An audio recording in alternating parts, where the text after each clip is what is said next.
हम सब कहीं ना कहीं अपनी इस तेज रफ्तार जिंदगी में सुकून की तलाश में हैं, है ना? तो चलिए आज एक कहानी के जरिए इसी तलाश के सफर पे निकलते हैं। तो इस सफर का आगाज होता है एक लफ्ज से, तनाव। जी हाँ, वही स्ट्रेस। और कहानी के जो हीरो हैं अर्जुन, वो शहर और दफ्तर के इसी तनाव से ना बिल्कुल थक चुके हैं।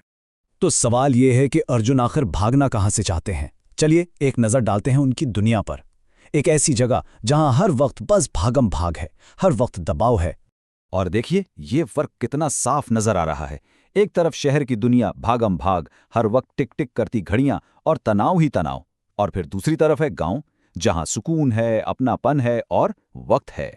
तो इसी भाग दौड़ से दूर अर्जुन की मंजिल है चंदनपुर, एक ऐसा गांव जहां कहते हैं कि वक्त की रफ्तार ही कुछ और है, जैसे वक्त वहां ठहर सा गया हो। सोचिए वहां पहुंचते ही क्या महसूस होता होगा। हवा में वो मिट्टी की सौंधी सौंधी खुशबू, लोगों के दिलों में गहरा अपनापन, और इस सब के बिल्कुल बीचों बीच एक बहुत बड़ा बरगद का पेड़। ये जो बरगद का पेड़ है ना, ये सिर्फ एक पेड़ नहीं है। अरे ये तो सदियों से इस गांव के हर सुख दुख का एक खामोश गवाह रहा है, बिल्कुल एक मुस्तकिल मजबूत दिल की तरह। और बस इसी माहौल में अर्जुन की तब्दीली का सफर शुरू हो जाता है। हाँ, शुरू में उसे गांव की ये खामोशी थोड़ी अजीब लगती है, लेकिन फिर धीरे धीरे वो इसी रंग में रंगने लगता है। तो ये तब्दीली आती कैसे है? बुनियादी तौर पर 3 मरहलों में। पहले तो सुबह का मंजर, फिर गांव की वो सादगी, और आखिर में कुदरत से एक नया रिश्ता बनता है। अच्छा, तो पहला मरहला देखते हैं। यहाँ दिन की शुरुआत किसी शोर मचाते अलार्म से नहीं होती, बल्कि परिंदों की चहचहाहट और मंदिर की घंटियों की मधुर आवाज से होती है। सोचिए, शहर की सुबह से कितना कितना अलग है ये, है ना? फिर वो गांव की सादगी को महसूस करता है। बच्चों को मिट्टी में खेलते हुए देखता है, किसानों को एक साथ मिल बांट कर खाना खाते हुए देखता है।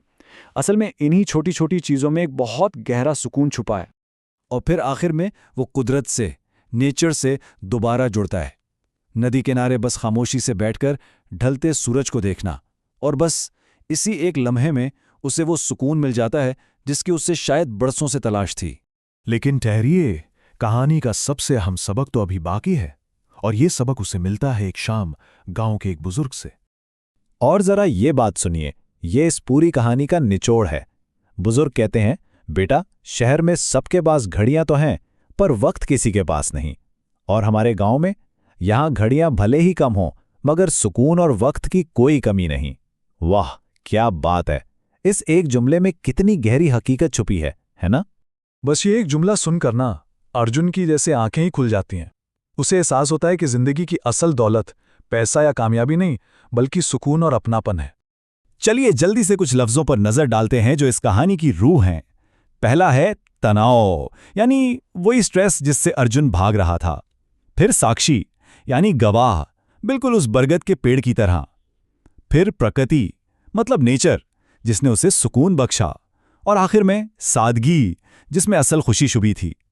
तो आखिर में इस कहानी से हमें शिक्षा यानी सबक क्या मिलता है? सबक यही है कि जिंदगी की असली अमीरी, असल दौलत सुकून और अपनों का साथ है, और ये खजाना अक्सर जमीन से जुड़ी सादगी में ही मिलता है।